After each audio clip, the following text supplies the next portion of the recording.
আজও এই পৃথিবীতে অনেক জায়গা আছে যেখানে মানুষ শুধু হেঁটেই চলে না, মানুষ নিজের ভাবনার মধ্যে ঢুকে পড়ে এবং হাঁটতে থাকে, মানে ভাবতে থাকে।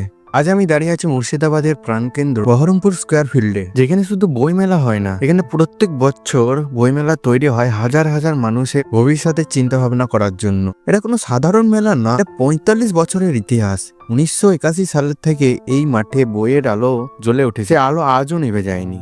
আজ আমরা ডিজিটাল ওয়ার্ল্ড পেয়েছি, আজ আমরা ইবুক সহ অন্যান্য ইউটিউব ভিডিওস দেখতে থাকি। আজ আমরা বই পড়ি না, আজ আমরা ইউটিউবে গিয়ে কোনো একটা পার্টিকুলার বইয়ের সামারি পড়ি। কিন্তু এখনো অনেক মানুষ আছে, অনেক ছাত্রছাত্রী রয়েছে যারা বই এখনো পড়ে, লাইন বা লাইন পড়ে, কারণ এই লাইনগুলি তাদেরকে ভাবতে শেখায়। তো আমিও চলে এসেছি 2026-এ 45তম বই মেলার মধ্যে। দেখতে পাচ্ছি প্রত্যেকটি বইয়ের পাতায় লুকিয়ে আছে হাজার হাজার মানুষের জীবন, গল্প এবং ভক্তিগীতি সহ বিভিন্ন রকমের বই। অনেক স্টুডেন্ট সহ অন্যান্য মানুষেরা আসছে, কেউ বই দেখছে, কেউ বই নিয়ে যাচ্ছে, পড়ছে এবং ভাবছে। আর এটা শুধু একটা বই মেলার উদ্দেশ্যে ব্লগ না, আমি এখন কলেজে পড়ছি, আমার মুর্শিদাবাদের বন্ধু সহ বাইরের অনেক জেলার বন্ধু আমি পেয়েছি। এটাই আমাদের প্রথম ঘুরতে যাওয়া এখানে আমার কলেজের বন্ধুদের সাথে।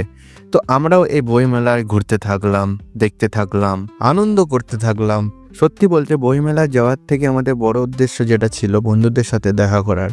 আজ থেকে প্রায় 1 বছর আগে আমি কিছু সেলফ ইমপ্রুভমেন্টের বুকস কিনেছিলাম। কিছু কিছু জিনিস পড়ে আমি সেগুলো আর পড়ি, আমি ঢুকে পড়েছিলাম অন্য জগতে, আমি ঢুকে পড়েছিলাম অন্য পাতায়। সেই সমস্ত বইগুলো আমার ঘরে পড়ে, কিন্তু আজও আমি চাই আমি আবারও পড়ি। আমার কাছে আজ ইবুকসও রয়েছে অনেক, আমার কাছে নর্মাল বইও বাড়িতে রয়েছে। আর সেই বইগুলো কোনো স্বাভাবিক বই না, অনেক সুন্দর বই। আর আমি আশা করছি আগামী দিন আস্তে আস্তে সেগুলোকে আমি পড়তে থাকবো, কারণ আমার এগুলো পড়া দরকার। আমার বলে না, যে কেউই পড়তে পারে, কারণ বই পড়াতে কোনো জাত বা কোনো ধর্ম লাগে না। একইভাবে এই সমস্ত কিছু সব জায়গায় বিচার করা যায় না। এই বই মেলায় অনেক বই রয়েছে, অনেক সেলফ ইমপ্রুভমেন্টের বই রয়েছে, তোমরা আগিয়ে যেতে পারো সেই সমস্ত বই পড়ে। কিন্তু আমি যদি এখানে একটা বইয়েরই নাম বলি যেটার নিচে কোনো বই নাই বললে চলে, তুমি আমার সাথে চ্যালেঞ্জ করতে পারো, সেটা হচ্ছে ভগবত গীতা।